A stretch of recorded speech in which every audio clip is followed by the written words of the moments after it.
ஒன்று தெசலோனிக்கருக்கு எழுதின நிருபம் 4ஆம் அதிகாரம் 3-4 வசனங்களை வாசிங்க. நீங்கள் பரிசுத்தம் உள்ளவர்களாய் இருக்க வேண்டும் நீங்கள் பரிசுத்தம் உள்ளவராய் இருக்க வேண்டும் என்பதை தேவனுடைய சித்தமாயிருக்கிறது. ஒரு நிமிஷம். பழைய ஏற்பாட்டில் மாத்திரமல்ல பரிசுத்த ஜாதி,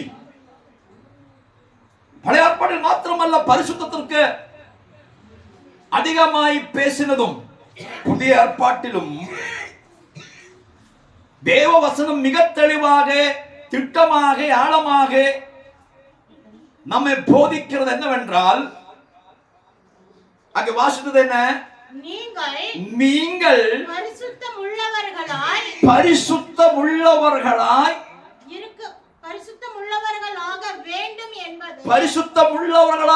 வேண்டும் என்று தேவனுடைய சித்தம் என்ன தெரியுமா? நம்முடைய பரிசுத்தம். இது விட்டுட்டு ஒரு வேலையும் இல்லை. ஹல்லேலூயா. ഈ அட்ஜஸ்ட்மெண்ட் இங்க செல்லுபடியாகாது. எங்க அதுவும் பிரச்சனை இல்லை, இதுவும் பிரச்சனை இல்லைங்க, அத்தனை கர்த்தர் மன்னிச்சிருவாங்க. நம்மள சாக்கு அது ஆண்டவர் அது பண்ணல, ஆண்டவர் நம்ம மேலே கோபத்தை வச்சிருமா. போன வாரம் தானே நான் அந்த சபையில் பார்த்தோம்.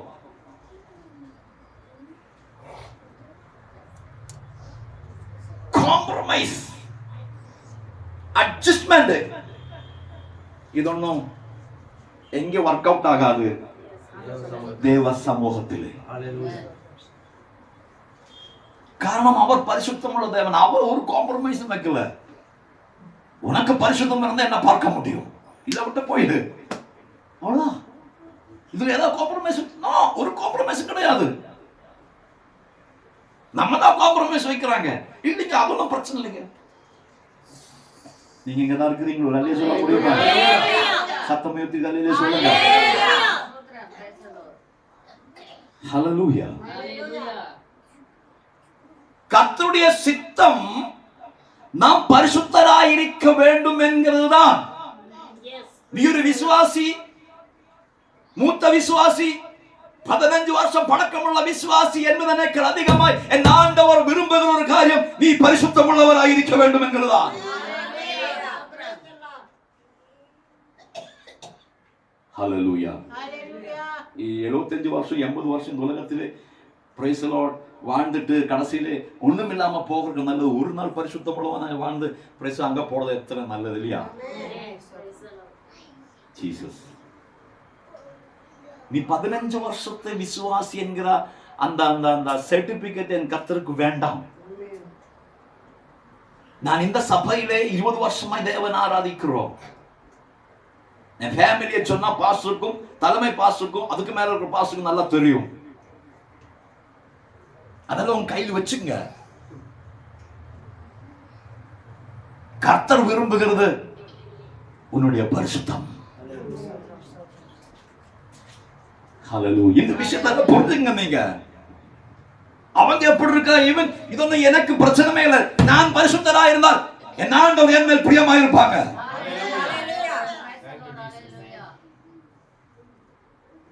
என்னுடைய சித்தம் என்ன சொல்கிறது? பரிசுத்தம் தான். அத இத்தனை வருஷம் ஆண்டவர் சேவித்தார் என்கிறது அல்ல. ஹல்லேலூயா. சத்தம் உயர்த்தி ஹல்லேலூயா சொல்லுவோம். இங்கதான் நம்ம உலகத்திலிருந்து கொஞ்சம் டிஃபரெண்டான ஜனமாய் மாறி விடுகிறது. காரணம் நாம் ஆராதிக்கிற கர்த்தர் பரிசுத்தர் தான். அவரை நாம் பரிசுத்தத்தோட ஆராதிச்சதான் ஆகணும். அங்கே ஒரு காம்ப்ரமைஸ் கிடையாது. ஹல்லேலூயா. நீங்க பழைய ஏற்பாட்டுல அந்த அந்த பழைய ஏற்பாடு நியாயப்பிரமாணத்தின்படி நீங்க தேவனை ஆராதிக்க வந்தீங்கன்னா இன்னைக்கு நீங்க எத்தனை பேர் வருவாங்கன்னு யாருக்கு தெரியும்?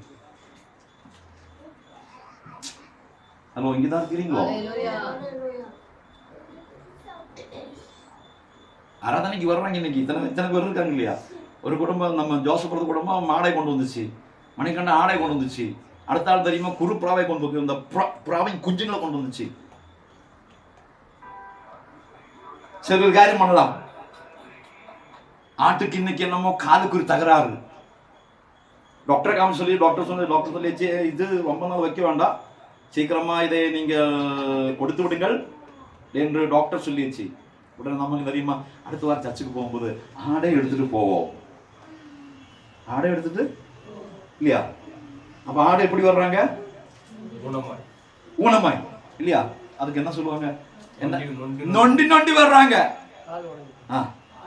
நொண்டி நொண்டி வருகிற ஆடை உங்க வீட்டுல வச்சுங்க, அது யாருக்கு வேண்டாம்? பழைய ஏற்பாடுக்காக நான் சொல்றேன். புதிய ஏற்பாட்டுல ஒரு அட்ஜஸ்ட்மெண்ட்டும். ஹலோ, அது சொல்லும்போது நான் ஒரு யாரும் ஞாபகப்படுத்துகிறேன். Please listen. நான் முந்தா நாள் நான் ஒரு என்ன சொல்லுவாங்க, ஒரு மல்லிகை இந்த சூப்பர் மார்க்கெட்டுக்கு போனாங்க. சூப்பர் மார்க்கெட்டுக்கு எனக்கு ரொம்ப பண்ணாங்க. மாசம் அங்கே இருந்தால் ஜாமம் வாங்கினா அவருக்கு நல்லா தெரியும். அப்போ நம்முடைய இந்த உண்டியல் கிடச்சிச்சு இல்லைங்களா, அப்போ 10 ரூபா நோட்டு இருந்தது இல்லையா, அது அப்புறம் காயின்ஸ் எல்லாம் நாங்கள் கொடுத்துட்டேன். ஆமாம் வாங்க, நீங்கள் போங்க பார்த்து நாங்கள் எண்ணி ரெடி பண்ணி அடுத்த வாரம் வரும்போது சொல்லிக்கிறேன். அப்போ நான் சொல்லிச்சு, கம்மியான மட்டும் சொல்லுங்கள், ஜாஸ்தியான நீங்கள் வச்சுங்க. ஏதாவது காயின்ஸ் 1 ரூபா கம்மியான எனக்கு ஃபோன் பண்ணி சொல்லுங்கள், இல்லைங்க 10 ரூபாயில் ஏதாவது கம்மியான சொல்லுங்கள், ஒன்றும் பிரச்சனை, நானே அடுத்த வாரம் வரும்போது அடுத்த வாரம் தரேன்னு சொல்லிச்சு. ஃபோன் நம்பர் அவ்வளோ ஏற்கனவே இருக்கிறாங்க. இப்போ இந்த வெள்ளிக்கிழமை போய்ப்போது அவங்க ஒரு பையிலே பத்திரமா எடுத்து வச்சுருக்குறாங்க. ஒரு 10 ரூபா நோட்டு, ஒரு 5-6 நோட்டு எடுத்து வச்சுருக்குறாங்க. மாஸ்டர் இது எடுக்காது மாஸ்டர், இது செல்லுபடி ஆகாது. பார்த்தீங்கன்னா நானும் பார்த்தாச்சு. நம்ம தற்கொலை பண்ணால் இந்த நோட்டு மாதிரி இருக்குது. தற்கொலைக்கு முயற்சி பண்ணி வச்சுருங்களா, அப்புறம் தற்கொலைக்கு முயற்சி பண்ணி முடியாம அப்படி இல்லையா, சத்தாங்களா சாவும் இல்லை, உயிர் இருக்கா உயிரும் இல்லை, அந்த நிலைமையில் இருக்குது 5-6 நோட்டு நான் பார்த்தேன். இனி இப்ப என்ன பண்ண முடியும்? அங்கே வச்சிருக்கு. நான் சொல்ல தெரியுமா, பேசின போது அப்படியே பேசி வந்துட்டேன். அப்போ நீங்கள் போடும்போது கொஞ்சம் கையில் இருக்குது அப்படி பாருங்க, இது செல்லுபடி ஆகுமா, இது போகிற ஒரு இடம். தயவு செய்து ப்ளீஸ், நீங்கள் நல்ல நோட்டு தான் போடுறாங்க, ஆனால் அது 1 வருஷம் ஆயிடுச்சு இல்லைங்களா, அப்போ அதுக்குள்ளே இருந்து அதுக்கு சூடு, அதுக்கு குளிர் எல்லாம் அடிச்சு அந்த நோட்டு இப்படி ஆகி போச்சு. ஒன்றும் பிரச்சனை இல்லை. பரிசுத்தத்தை விட்ட ஒரு ஏற்பாடும் இல்லை, ஒரு வேலையும் இல்லை. அங்கேதான் முக்கியம். சாத்தான் பயப்படுகிறது யார் தெரியுமா? பரிசுத்தம் உள்ளவரை பார்த்து பயப்படுவாங்க. அதிகமா நான் தான் தசமா கொடுத்தோம்னா அது சாத்தான்லாம் உண்மை ஏறி நடனம் ஆடும். பரிசுத்தம் உள்ளவர் தான் அவன் பயப்படுவாங்க. Holy very important. அப்போ நாம் இங்க தெசலோனிக்கேல நிருபத்தில் சொன்னாங்க 4:3 படிங்க. நீங்கள் பரிசுத்தமுள்ளவர்களாயிருக்கும்படி ஆக வேண்டும் என்று தேவனுடைய சித்தமாயிருக்கிறது. நீங்க வேற யாரும் ஆயிருக்க வேண்டாம். யாராயிருக்க வேண்டும்?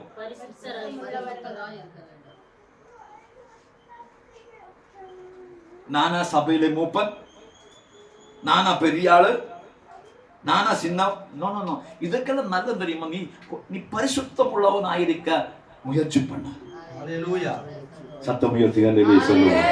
கர்த்தர் அதான் விரும்புறாங்க, அவருடைய சித்தமாதான். கீழே நீங்கள் பரிசுத்தம் உள்ளவர்கள் ஆக வேண்டும் என்பது தேவனுடைய சித்தமாய் இருக்கிறது. அந்தபடி நீங்கள் வேசி மார்க்கத்துக்கு விலகி இருந்து தேவனை அறியாத அஞ்ஞானிகளைப் போல மோக இச்சைக்குட்படாமல் உங்களில் அவனவன் தன் சரீர பாண்டத்தை பரிசுத்தமாயும் சரீர பாண்டத்தை பரிசுத்தமாயும் கனமாயும் ஆண்டு கொள்ளும்படி அறிந்து இந்த விஷயத்தில் ஒருவனும் மீறாமலும் சகோதரனை வஞ்சியாமலும் இருக்க வேண்டும். அடுத்த வசனம். முன்னமே நாங்கள் உங்களுக்கு சொல்லி சாட்சியாக எச்சரித்தபடியே இப்படிப்பட்ட விஷயங்கள் எல்லாவற்றையும் குறித்து கர்த்தர் நீதியை சரி கட்டுகிறவராய் இருக்கிறார். தேவன் நம்மை அசுத்தத்திற்காக எத்தனாவது வசனம் அது? 7. தேவன் நம்மை அசுத்தத்திற்காக அல்ல பரிசுத்தத்திற்கே அழைத்திருக்கிறார்.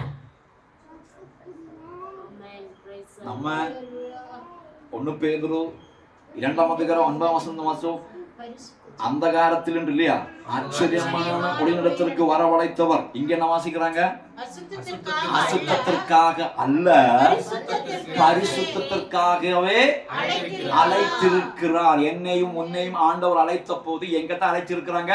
நானும் நீங்களும் பரிசுத்தராயிருக்க வேண்டும் என்பதற்கு ஆண்டவர் நம்மை அந்தகாரத்தில் நின்று அழைத்திருக்கிறோம்.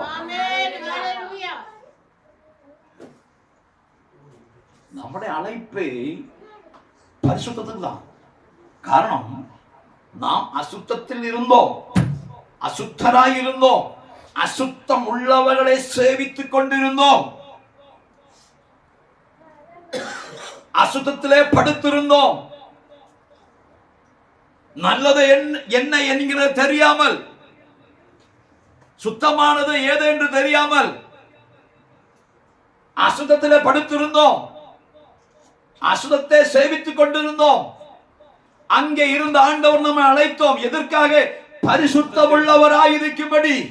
காரணம், அந்த ஆண்டவர் பரிசுத்தராயிருக்கிறது போல நானும் நீங்களும் பரிசுத்தராயிருக்க வேண்டும் என்று கர்த்தர் விரும்பி அந்தகாரத்தில் நின்று அசுத்தத்தில் நின்று ஆண்டவர் நம்மை வரவழைத்தார்.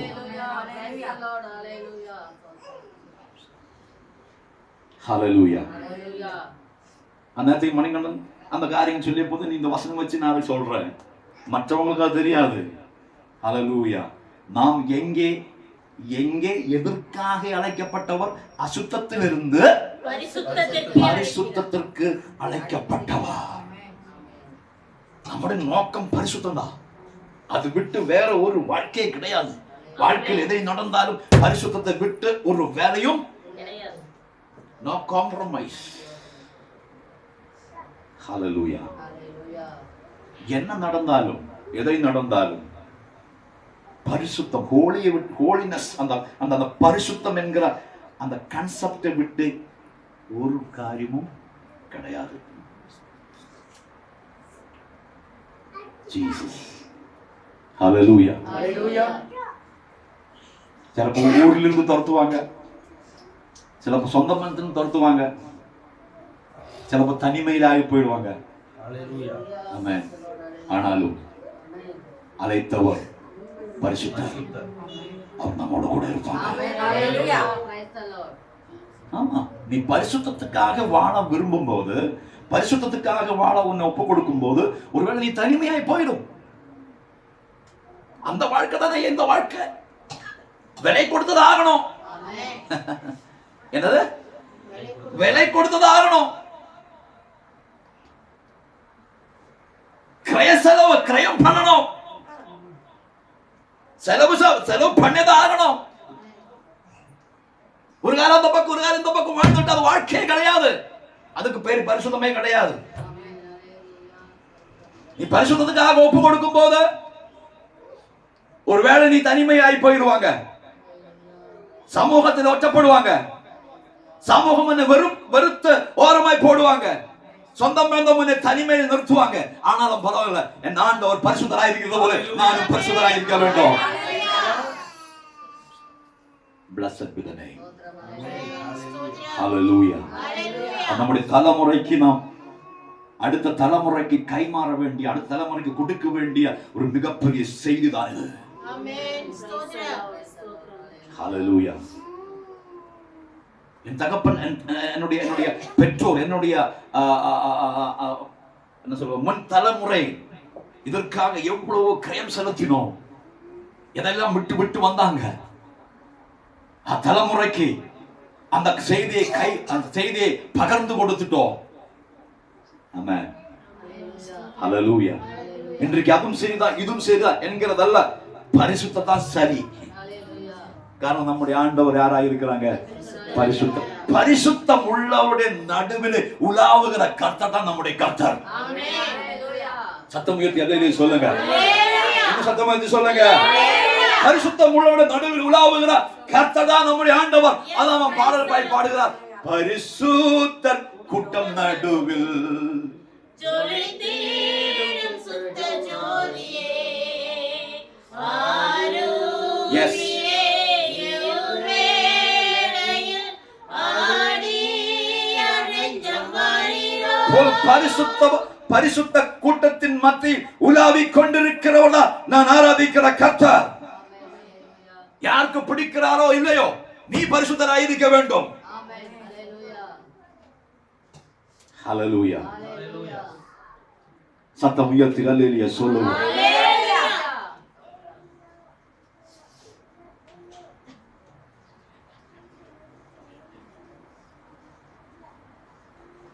ஆமென்.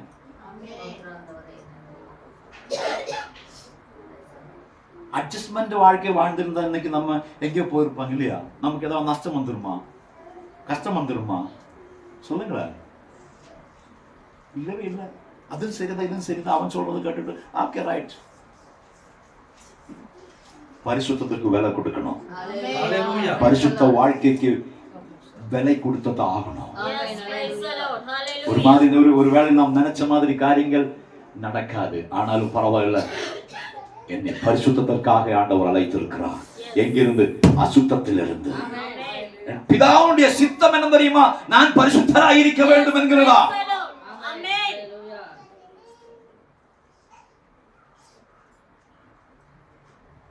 ஹல்லேலூயா. சத்தம் உயர்த்தி ஹல்லேலூயா சொல்லுங்க.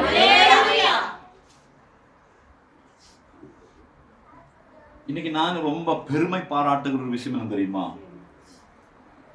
திருச்சூர்ல நான் பிறந்து வளர்ந்த ஊர்ல சில சபைக்கு நான் போய் இந்த மாதிரி பிரசங்கம் பண்ணி முடிச்சு அங்குள்ள பிள்ளைகள் அந்த தேவ ஜனத்தோடு பேசும்போது சில ஆளுகள் சொல்லுவாங்க, உங்களை மூஞ்சி வச்சு பார்க்கும்போது, உங்களுடைய முகத்தை வச்சு உங்களோட அப்பா இருந்தாளா? ஆமா, எங்களுக்கு வருஷத்துக்கு முன்னாடியே தெரியும். அவர் இந்த இடத்தில் வந்து முன்னாடியே இங்க சுவிசேஷம் சொல்லி இருக்கிறாங்க. நீங்கெல்லாம் பிறக்கிறதுக்கு முன்பதாக உங்க அப்பா இந்த ஏரியாவுக்கு வந்து சுவிசேஷம் பிரசங்கம் பண்ணி இருக்கிறாங்க. அதெல்லாம் கேட்கும் போது நமக்கு எவ்வளவு மகிழ்ச்சி, சந்தோஷம். ஹல்லேலூயா. நம்முடைய பிள்ளைகள் நம்மளை குறித்து இல்லையா ஒரு ஒரு ஒரு ஒரு எண்ணம் வச்சிருக்கிறாங்க.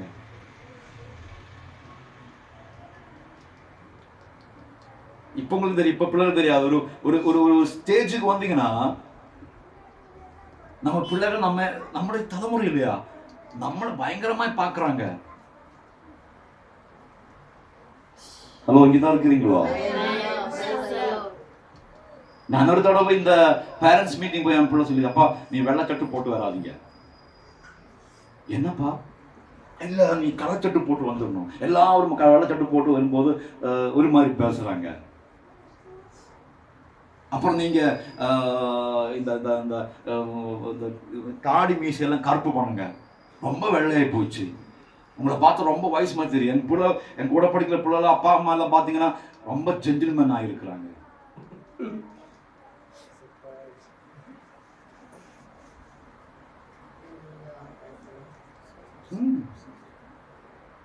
தெரியாதவங்களுக்கு கொஞ்சம் பாருங்க, அப்ப தெரியும். நீ அது ஒரு அப்பா ஏன் கேட்பாங்க கடைசியில். என்ன தெரியுமா? பிள்ளைகளுக்கு ஒரு கான்செப்ட் இருக்கு. அவங்களோட அப்பா இப்படிதான் இருக்க வேண்டும் என்று பிள்ளைகள் விரும்புறாங்க. நாளைக்கு பிள்ளை சொல்லுவாங்க, நீ ஒரு அப்பாவா? நம்ம பிள்ளை சொல்ல மாட்டாங்க. எத்தனையோ நான் கேட்டிருக்கிறாங்க. என்ன காரணம்? அவங்களுடைய சிந்தனையின்படி அல்ல அவங்க. நம்மளோட பிள்ளைகளை பத்தி நமக்கு ஒரு ஒரு ஒரு இல்லையா கான்செப்ட் இருக்கு இல்லையா? பரலோகத்துக்கு அப்பா என்ன சொல்றாங்க? அவருடைய சித்தம் தம்முடைய பிள்ளைகள் அசுத்தர் அல்ல, பரிசுத்தம் உள்ளவராயிருக்க வேண்டும் என்று கர்த்தருடைய சித்தம். இந்த விஷயத்தை நீங்க நல்லா புரிஞ்சுங்க.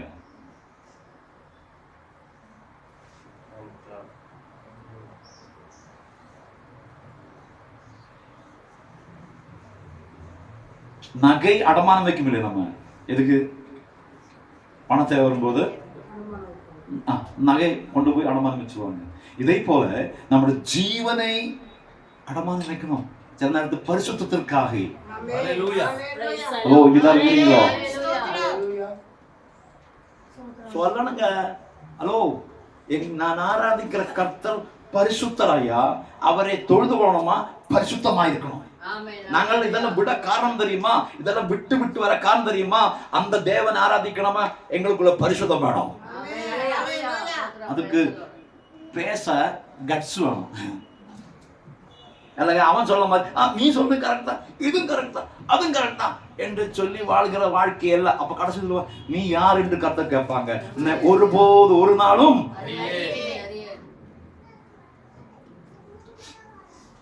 தைரியமா சொல்லணும்.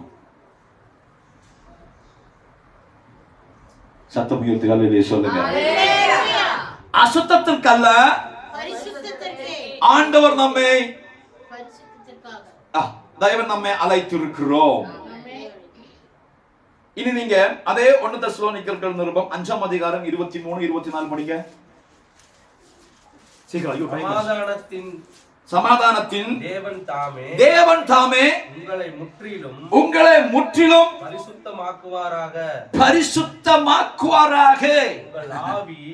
ஹலோ,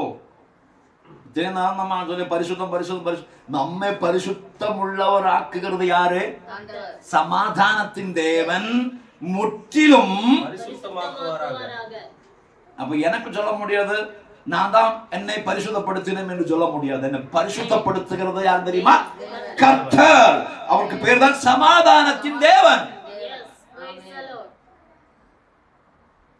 அவர் தான் சாட்சி கொடுக்கணும், நான் பரிசுத்தன் என்று. ஹல்லேலூயா. சத்தம் உயர்த்தி ஹல்லேலூயா சொல்லுவோம்.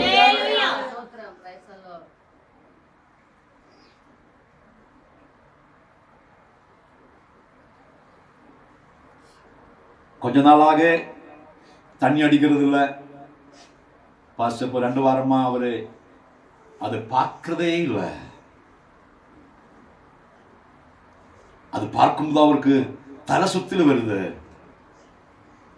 2 வாரமா என் வீட்டுக்காரரு சிகரெட்டு தொட்டதே கிடையாது. இதெல்லாம் ஞானஸ்தானம் பண்றான்னு சொல்லணும்னு நினைக்கிறேன். நீங்க சிகரெட்டு பார்த்ததே இல்லை பாஸ்டர். இப்போ அவர் பொய் சொல்றது இல்லை பாஸ்டர். 10 நாள் சிகரெட்டு குடிக்காமலும் 10 நாள் மது குடிக்காமலும் 10 நாள் பொய் சொல்லாமலும் இருந்ததுனாலே நீ பரிசுத்தன் என்று சொல்லாதீங்க. சாட்சி கொடுக்கிறது யாரும் தெரியுமா? சத்தம் உயர்த்தி சொல்லுங்க. சமாதானத்தின் தேவன் தாமே உங்களை முற்றிலும் பரிசுத்தமாக்குவாராக. முற்றிலும் என்கிற இடத்தில் கோடு போட்டுங்க விருப்பம் இருந்தா.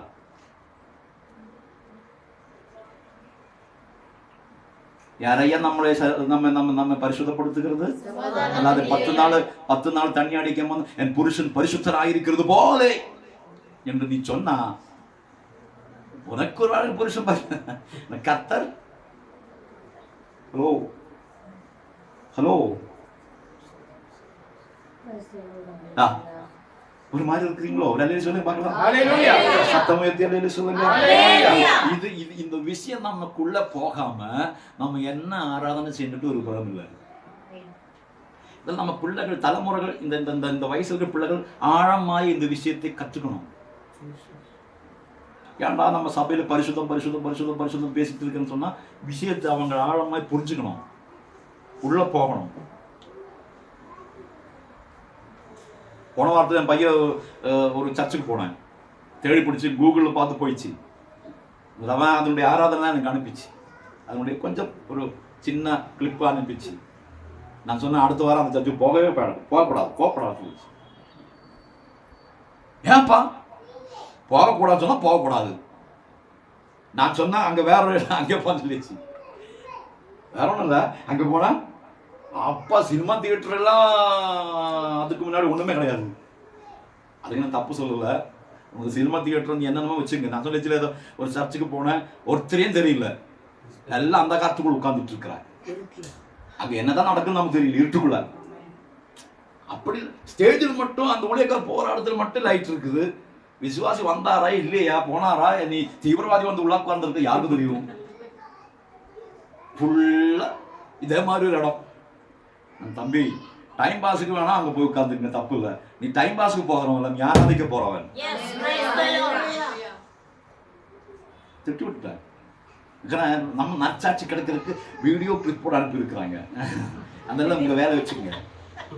நல்ல போதிக்கிற சபை எங்க இருக்கிறாங்களோ 10 பேர் இருந்தாலும் போங்க, அப்ப ஒன்றும் பிரச்சனை இல்லை. நீ பெரிய கூட்டத்தை பார்த்து போகாதீங்க. 10 பேர் இங்க நல்லா போதிக்கிறாங்களா, அது உனக்கு தெரியும். ஏன்னா உங்க அப்பா போதகராக இருக்கிறாங்க, உங்க அப்பாவோட போதனை நீ கேட்டு இருக்கிறாங்க, தெரியும். அடுத்த வாரம் போக வேண்டாம்.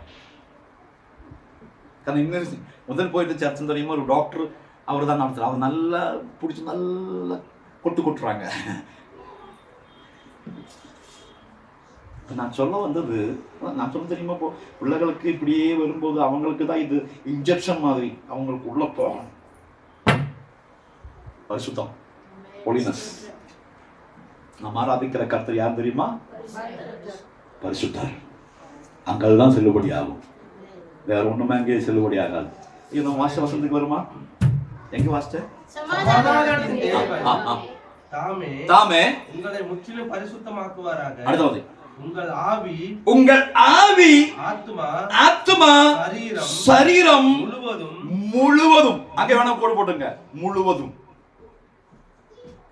பாதி அல்ல, முழுவதும். அது குறிப்பிட்ட 3 பகுதி சொல்லி இருக்கிறாங்க இல்லையா? ஆவி, ஆத்மா, இது 3 சேர்ந்தா ஒரு மனிதன். அதில் ஆழமாய் நம்ம சிந்திக்க வேண்டிய விஷயங்கள் தான் நான் பேசிட்டு போறேன். இந்த 3 பகுதி, ஆவி, ஆத்மா, சரீரம். நிறைய பேர் சரீரம் ஒன்றும் அது ஒன்றும் பிரச்சனை, அதொன்னும் ஆண்டவர் பார்க்கறது. இந்த சரீரம் எல்லாம் எங்க போகிறது? மண்ணுக்குள்ள போற சரீரத்தில் என்ன பண்ணி ஆண்டவருக்கு ஒரு பிரச்சனையே கிடையாதுன்னு சொல்லி இருக்கிற இடத்துல எல்லாம் ஓட்ட போட்டுட்டு இருக்காங்க.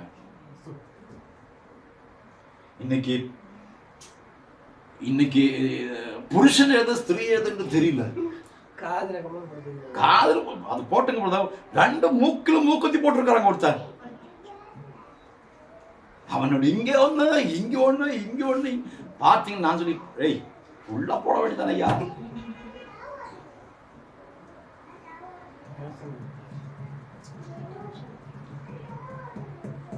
போய் போய் போய் போய் போய் அந்த காரியம் இப்போ சபைக்குள்ளே நுழைய ஆரம்பிச்சிட்டோம். ഈ ടാറ്റോയാണ് ടാറ്റോ பச்சை குத்துறது. ஆமா, அது சொல்ல பச்சை குத்துறது. ஆண்டவர் மேல் அன்பு பெருகும் போது நான் போய் பச்சை குத்திட்டு வரேன்ப்பா, ஒரு 500 ரூபாய் கொடு, தயவு செய்து கொடுக்காதீங்க. ஆண்டவர் மேல எனக்கு அவ்வளவு பயங்கரமான, அதை எனக்கு சொல்ல தெரியாது, அதை நான் காமிக்கிறேன் என்று சொல்லி அங்க போய் பச்சை குத்திட்டு வராதீங்க பிளீஸ். இறக்கணா குச்சி அது அங்க இருக்கட்டும்.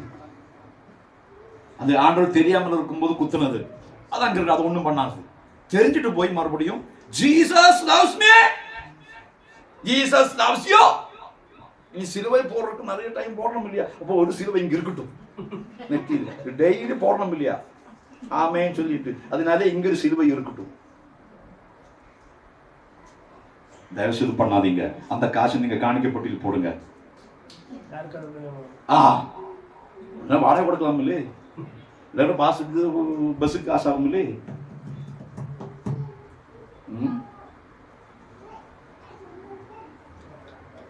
சரீரங்களை, ஆவி ஆத்மா சரீரங்களை முழுவதும் முழுவதும். இங்கதான் இருக்கிறீங்களோ? சத்தமூர்த்தி சொல்ல முடியுமா? அங்க நான் ஜாஸ்தி போறதில்லை, பேசினா அங்க டைம் இருக்காது. முழுவதும் நம்முடைய கர்த்தராகிய இது நீங்க நல்லா வாசிங்க, நல்லா அந்த வசனத்தை வாசிங்க. பவுல் நல்ல திட்டமா தெளிவாக தான் எழுதி இருக்கிறாங்க. அவனுடைய அந்த எழுத்துக்கு கர்த்தருக்கு நன்றி செலுத்துகிறேன். பரிசுத்தாவினாலே அவன் எழுதப்பட்ட அந்த வசனத்தை பாருங்கள். முழுவதும் நம்முடைய கர்த்தராகிய இயேசு கிறிஸ்து வரும்போது குற்றமற்றதா இருக்கும்படி காக்கப்படுவதாக. பாத்தீங்களா? பரிசுத்தம் பரிசுத்தம், இந்த பரிசுத்தத்தை காப்பாற்ற வேண்டும், பரிசுத்தத்தை விடாமல் பிடிக்க வேண்டும், பரிசுத்தத்துக்காக விலை கொடுக்க வேண்டும். பரிசுத்தம் பரிசுத்தம் என்று சொல்ல காரணம் தெரியுமா? நம் கர்த்தர் வரப்போகிறார். அவர் வரும்போது நானும் எடுத்துக்கொள்ளப்பட வேண்டும், அது குற்றமற்றவர்களாக. ஒரு குற்றமும் அப்போ இருக்கக்கூடாது.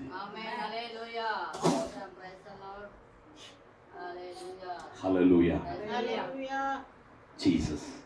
ஆவிக்குரிய வாழ்க்கை ஒரு பரவசம் அல்ல, பரவசத்தினால ஏதோ காமிக்கிறது அல்ல. ஆவிக்குரிய வாழ்க்கை என்று சொல்லுகிறது ஏதோ ஒரு பரவச ஆவி பிடிச்சதுனால குதிக்கிறதோ டான்ஸ் ஆடுறது அல்ல. ஆவிக்குரிய வாழ்க்கை என்று சொல்லுகிறது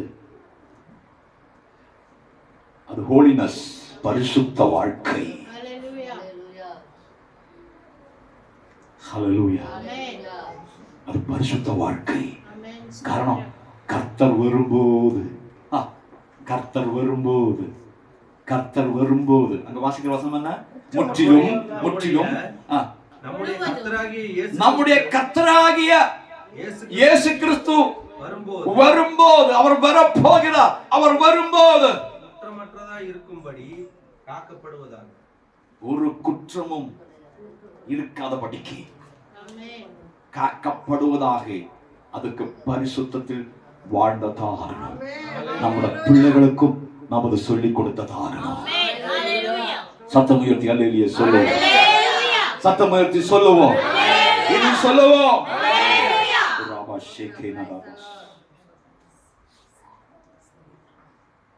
குற்றமற்ற வாழ்க்கை. ஒருத்தரும் குற்றம் சொல்ல முடியாது அந்த நாளில் கர்த்தர் வரும்போது. ஹல்லேலூயா. அதுக்காகத்தான் இந்த இந்த இந்த இந்த பூமியிலே நாம் இவ்வளவு கஷ்டப்பட்டு வேதனையோடு யார் யாரெல்லாம் தள்ளி விட்டும் அது சகித்து பரிசுத்தத்தில் வாழ காரணம் போனா ஒருவர் இருக்கிறார். அவர் திரும்பி வர நேரம் ஆச்சு. ஜீசஸ். இன்னும் நீங்க அதோட கூட சேர்ந்து வாசிக்க வேண்டிய ஒரு காரியம் ரோமர்கள் எழுதின நிருபம் 12ஆம் அதிகாரம் 1-2 வசனங்கள். நம்ம எதுக்கு சிந்திச்சிருக்கிறோம். சகோதரரே, நீங்கள் உங்கள் சரீரங்களை உங்கள் சரீரங்களை சரீரம் என்கிறது மிகவும் முக்கியங்க. சரீரத்தை பரிசுத்தப்படுத்த வேண்டியது மிகவும் முக்கியம்.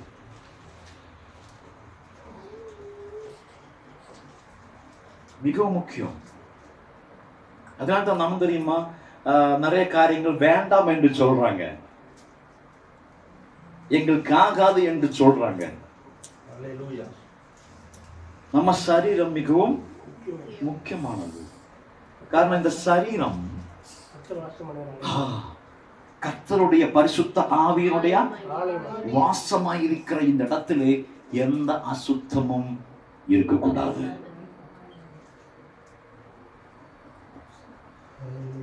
நீங்க காரியம் அதோட சேர்த்து சொல்றேன்.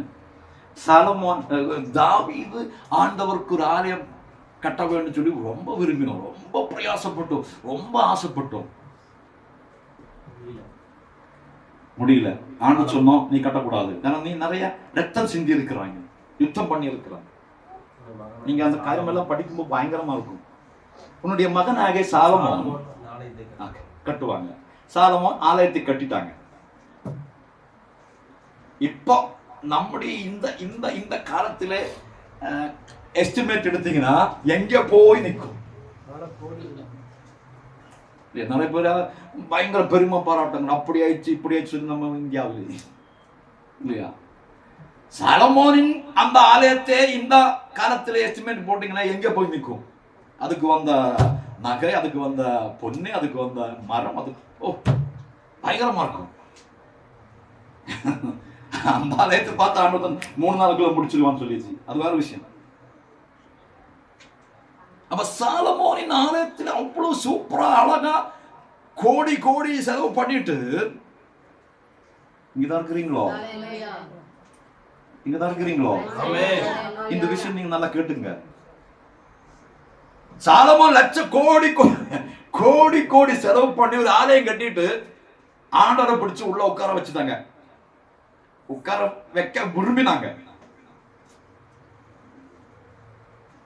ஆனா பவுல் சொல்லுகிற வார்த்தை ஒன்று இருக்கு. நம்ம படிச்சதுலயே அப்போஸ்தலர் நடவடிக்கைகள் 17ஆம் அதிகாரத்துல அங்க பவுல் சொல்ற ஒரு காரியம், அருமையான ஒரு ஸ்டேட்மெண்ட் இருக்கு. அது வாசிச்சீங்கன்னா நாங்கெல்லாம் மறந்து போச்சு. இப்ப நம்ம மக்களெல்லாம் காமிக்கிறதெல்லாம் பாத்தீங்கன்னா பவுல் சொல்ற அந்த வார்த்தையும் பாத்தீங்கன்னா ஐயோ பயங்கரமா இருக்கும். வாசிக்கலாமா? 17ஆம் அதிகாரம் அதனுடைய 24ஆம் வசனம் படிங்க. உலகத்தையும் அதிலுள்ள யாவற்றையும் உண்டாக்கின தேவனானவர் வானத்திற்கும் பூமிக்கும் ஆண்டவராய் இருக்கிறபடினால் கைகளினால் கட்டப்பட்ட கோவில்களில் அவர் வாசம் பண்ணுகிறதில்லை. என்ன புரிஞ்சிச்சு? ஒண்ணும் புரியல பாஸ்டர் எங்களுக்கு. எந்த ஆண்டவரை பிடிச்சு நீ எந்த கோயிலுக்கு கொண்டு உட்கார வைக்கிறாங்க? உலகத்தையும் அதில் உள்ள யாவற்றையும். பயமா இருக்கா? நான் பைபிள் இருக்கிறதுக்காக தான் படிக்கிறேன். நான் சொந்தமான ஒண்ணு கொண்டு வரல. பவுல் சொல்றாங்க. அது நான் அதுக்கு மிகப்பெரிய பின்னணி ஒண்ணு இருக்கு. நம்ம இருந்தாலும் சிந்திப்போம். உலகத்தையும் அதிலுள்ள யாவற்றையும் உண்டாக்கின தேவனானவர் வானத்திற்கும் பூமிக்கும் ஆண்டவராயிருக்கிறபடியினால் கைகளினால் கட்டப்பட்ட நல்ல எழுதியிருக்கிறாங்க இல்லையா? தமிழ்ல தானே வாசிக்கிறீங்க. கோவில்களில் தெளிவா, இதுக்கு தெளிவா இன்னும் எப்படி எழுத முடியும்? மனுஷருடைய கைகளினால் கட்டப்பட்ட கோவில்களில் அவர் வாசம் பண்ணுகிறதில்லை.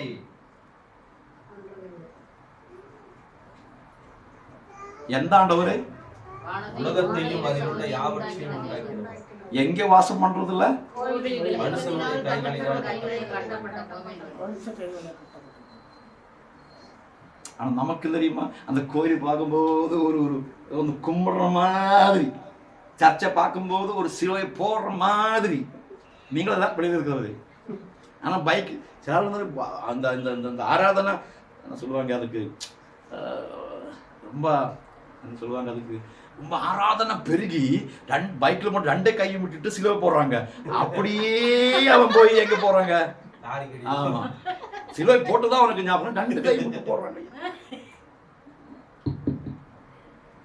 மனுஷருடைய கைகளால் கட்டப்பட்ட கோவில்களில் அவர் வாசம் பண்ணுகிறது. அப்ப இந்த ஆண்டவர் எங்க இருக்கிறாங்க?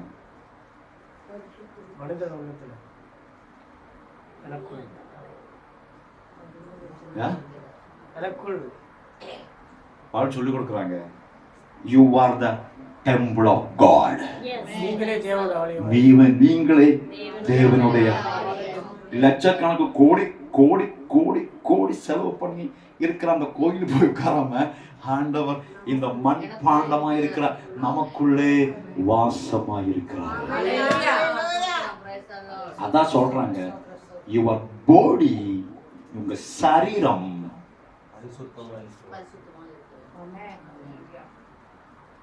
பரிசுத்தமுள்ள சரீரத்திலே பரிசுத்தமுள்ள ஆண்டவர் வாசம் பண்ணுவாங்க. இங்கதான் இருக்கிறீங்களோ? சத்தம் உயர்த்தி அல்லேலூயா சொல்லுவோம். அப்ப ஆண்டவரே, மனுஷருடைய கைகளினால் கட்டப்பட்ட கோயில்களில் எந்த ஆண்டவர் நாங்க தெளிவா அந்த அந்த அந்த அந்த அது நீங்க போய் அது நீங்க வீட்டில் போய் 10 முறை வாசிங்க மக்களே, தேவ பிள்ளைகளை, நமக்கு பதில் கிடைக்கும். பவுல் பாருங்க எவ்வளவு பரிசுத்தாவில் நிறைந்து, அங்க சம்பவம் நடந்தாச்சு, அதுக்கு பேசித்தான் அந்த காரியம் சொல்லி இருக்கிறாங்க. அந்த ஆண்டவர் நமக்குள்ளே வாசமாயிருக்கிறாங்க. அதான் நம்ம பவுல் சொல்லி கொடுக்குறாங்க. 12ஆம் அதிகாரம் 1ஆம் வசனம், ரோமர் 12:1. அதோட வாசனை பார்க்கலாம். அப்படி இருக்க சகோதரரே, அடுத்த வாரம் சிந்திப்போம்.